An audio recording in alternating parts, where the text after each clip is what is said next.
2019 से हमारे देश में REIT यानी कि रियल इस्टेट इन्वेस्टमेंट ट्रस्ट एक नई इन्वेस्टमेंट ऑप्शन इन्वेस्टर के सामने आई है। अगर हम यूनाइटेड स्टेट्स जैसे डेवलप्ड कंट्रीज में देखते हैं तो वहां पर 200 से भी ज़्यादा REIT स्टॉक एक्सचेंज पर लिस्टेड हैं।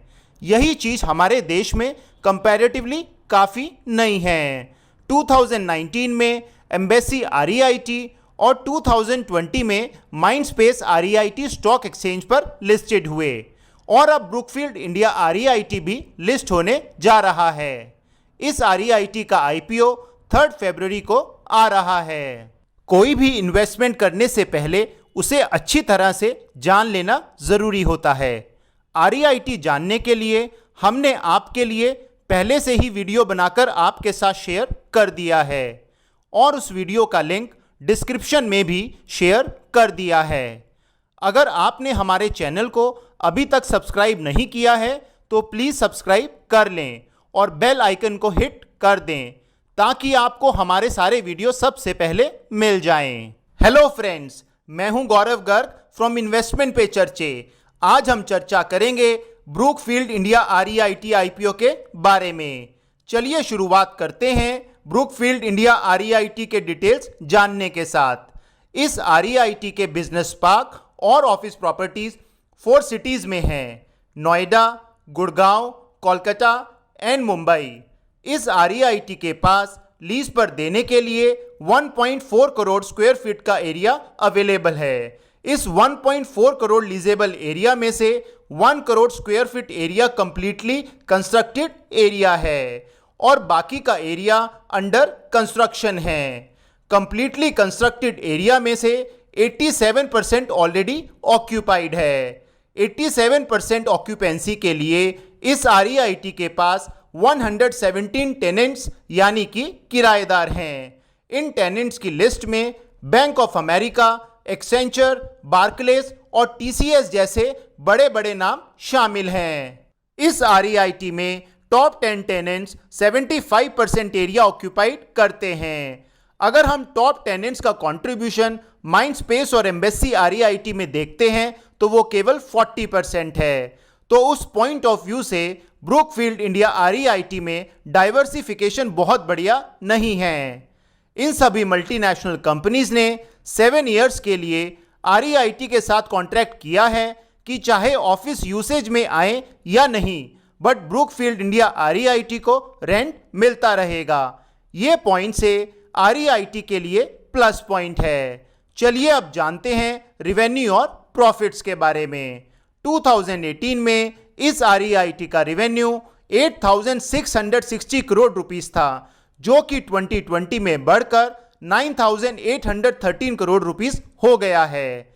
इसका मतलब रेवेन्यू हर साल 6.5% से ग्रो कर रहे हैं, जो कि बहुत बढ़िया नहीं है। 2018 में प्रॉफिट अप्रॉक्सीमेटली 161 करोड़ रुपीस था, जो कि कम होकर 2020 में 15 करोड़ रुपीस रह गया। प्रॉफिट्स कम होने का कारण बोरोइंग्स का कंटिन्यूअस बेसिस पर बढ़ना है। इस REIT के बोरोइंग्स हर साल 40% से भी ज़्यादा तेजी से ग्रो कर रहे हैं। बोरोइंग्स बढ़ने के कारण फाइनेंस कॉस्ट, जो कि 2018 में 328 करोड़ रुपीस थी, 2020 में बढ़कर 714 करोड़ रुपीस हो गई है। तो इससे एक बात तो क्लियर है, इस IPO का मेन ऑब्जेक्टिव बोरोइंग्स को यानी कि उधार को चुकाना है ताकि वो अपनी फाइनेंस कॉस्ट को कम कर सके। लेकिन उसके बाद भी इस REIT के बोरोइंग्स और फाइनेंस कॉस्ट कम होती हुई नजर नहीं आ रही है। चलिए अब बात करते हैं IPO के डिटेल्स के बारे में। IPO की ओपनिंग डेट 3 फरवरी है और IPO 5 फरवरी को क्लोज हो जाएगा। IPO का प्राइस बैंड 274 टू 275 रुपीस पर शेयर रहेगा। आप मिनिमम 1 लॉट और 200 यूनिट्स के लिए अप्लाई कर सकते हैं। मिनिमम अमाउंट अप्लाई करने के लिए 55,000 रुपीस रहेगी। आपको कितने यूनिट्स अलॉट हुए हैं ये आपको 11 फरवरी तक पता चल जाएगा। अलॉटमेंट के बेसिस पर बैलेंस अमाउंट आपके बैंक अकाउंट में 12 फरवरी तक रिफंड कर दिया जाएगा। 12 फरवरी तक अलॉटेड यूनिट्स आपके डीमैट अकाउंट में आ जाएंगे। और अब सबसे इंपॉर्टेंट डेट, आईपीओ की लिस्टिंग स्टॉक एक्सचेंज पर 17 फरवरी को की जाएगी। चलिए अब बात करते हैं आईपीओ के वैल्यूएशन के बारे में। अगर हम करंट ईयर के हिसाब से देखते हैं तो कंपनी का पीई मल्टीपल नेगेटिव है और आईपीओ का वैल्यूएशन बहुत ही ज्यादा एक्सपेंसिव है। अब सबसे इंपॉर्टेंट सवाल आता है कि आपको इस आईपीओ में इन्वेस्ट करना चाहिए या नहीं। उस डिसीजन को लेने से पहले आपको रिस्क फैक्टर्स जान लेने चाहिए। इस आरईआईटी को इस बिजनेस में बहुत ज़्यादा एक्सपीरियंस नहीं है और कोविड टाइम में वर्क फ्रॉम होम होने के कारण सबसे ज़्यादा नेगेटिव इम्पैक्ट पड़ा है कॉमर्शियल प्रॉपर्टीज पर। ऐसे में बिजनेस को सक्सेसफुली ऑपरेट करना और भी ज़्यादा मुश्किल हो सकता है। हमारे हिसाब से इस आरईआईटी आईपीओ में इन्वेस्ट करना काफ़ी रिस्की रहेगा, पर आप भी अपने एंड पर एक बार डिसीजन लेने से पहले रिसर्च कर लें। दोस्तों, आज के लिए इतना ही। हम फिर हाजिर होंगे आपके लिए इंटरेस्टिंग वीडियोस लेकर।